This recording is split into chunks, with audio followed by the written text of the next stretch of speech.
महाभारत का हकीकत क्या है? महाभारत की शुरुआत क्यों हुई थी? महाभारत होने का मुख्य कारण क्या था? महाभारत में गलती किसकी थी? द्रौपदी का प्रेमी कौन था? भीम कितने फुट का था? महाभारत का इतिहास क्या है? ये सभी बातों को आज इस वीडियो में जानेंगे और सीखेंगे।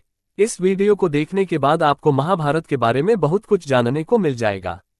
तो आइए शुरू करते हैं। यदा यदा हि धर्मस्य ग्लानिर्भवति भारत, गीता का ये श्लोक निराशा को दूर करता है। जाने अर्थ। श्रीमद् भागवत गीता का यह एक लोकप्रिय श्लोक है। महाभारत के युद्ध में भगवान श्री कृष्ण ने अर्जुन को गीता का उपदेश उस समय दिया था जब वे अपने पराये के भेद में उलझ गए थे। तब श्री कृष्ण ने अर्जुन को कुरुक्षेत्र में ये ज्ञान कराया।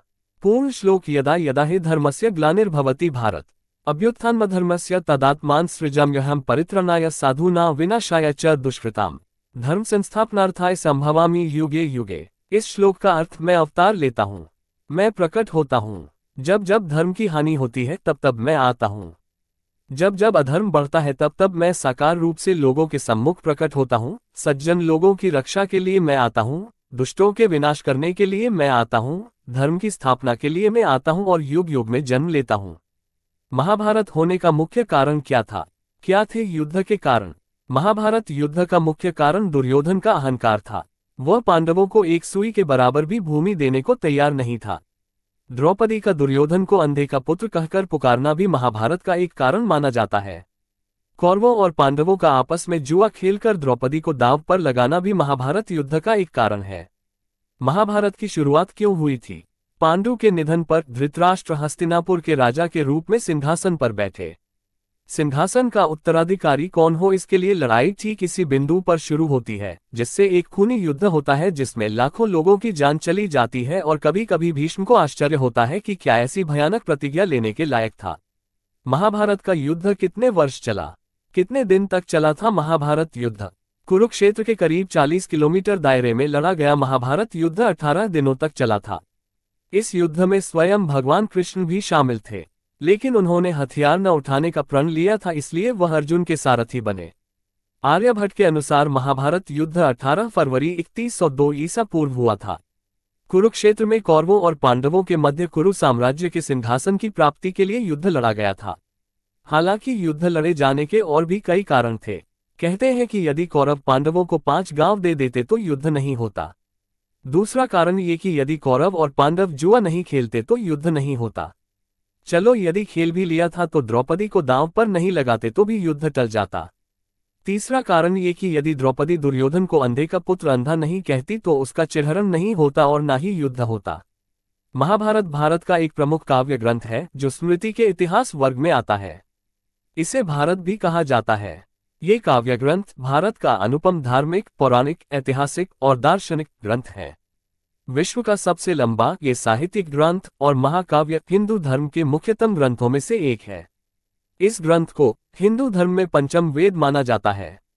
यद्यपि इसे साहित्य की सबसे अनुपम कृतियों में एक माना जाता है, किंतु आज भी यह ग्रंथ प्रत्येक भारतीय के लिए एक अनुकरणीय स्रोत है। ये कृति प्राचीन भारत के इतिहास की एक गाथा है। इसी में हिंदू धर्म का पवित्रतम ग्रंथ भगवद गीता सन्निहित है। पूरे महाभारत में लगभग 1,10,000 श्लोक हैं, जो यूनानी काव्यों इलियड और ओडिसी से परिमाण में 10 गुना अधिक हैं। परंपरागत रूप से महाभारत की रचना का श्रेय वेदव्यास को दिया जाता है। इसकी ऐतिहासिक वृद्धि और संरचनागत परतों को जानने के लिए कई प्रयास किए गए हैं। महाभारत के थौक को शायद 3री शताब्दी ईसा पूर्व और 3री शताब्दी के बीच संकलित किया गया था, जिसमें सबसे पुराने संरक्षित भाग 400 ईसा पूर्व से अधिक पुराने नहीं थे। महाकाव्य से संबंधित मूल घटनाएं संभवतः 9वीं और 8वीं शताब्दी ईसा पूर्व के बीच की हैं। पाठ संभवतः प्रारंभिक गुप्त राजवंश सी 4वीं शताब्दी सीई द्वारा अपने अंतिम रूप में पहुंच गया। महाभारत के अनुसार कथा को 24,000 श्लोकों के एक छोटे संस्करण से विस्तारित किया जाता है, जिसे केवल भारत कहा जाता है। हिंदू मान्यताओं, पौराणिक संदर्भों एवं स्वयं महाभारत के अनुसार इस काव्य का रचनाकार वेदव्यास जी को माना जाता है।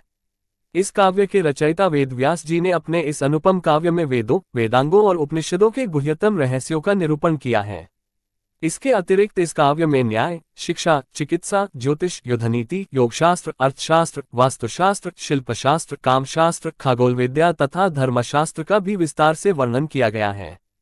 कुरुक्षेत्र युद्ध कौरवों और पांडवों के मध्य कुरु साम्राज्य के सिंहासन की प्राप्ति के लिए लड़ा गया था। महाभारत के अनुसार इस युद्ध में भारतवर्ष के प्रायः सभी जनपदों ने भाग लिया था।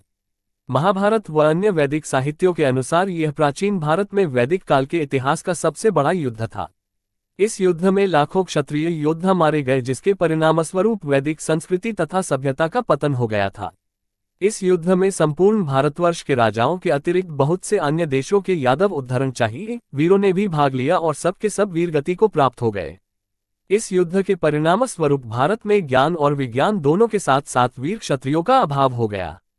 एक तरह से वैदिक संस्कृति और सभ्यता जो विकास के चरम पर थी, उसका एकाएक विनाश हो गया। प्राचीन भारत की स्वर्णिम वैदिक सभ्यता इस युद्ध की समाप्ति के साथ ही समाप्त हो गई। इस महान युद्ध का उस समय के महान ऋषि और दार्शनिक भगवान वेदव्यास ने अपने महाकाव्य महाभारत में वर्णन किया, जिसे सहस्राब्दियों तक संपूर्ण भारतवर्ष में गाकर एवं सुनकर याद रखा गया।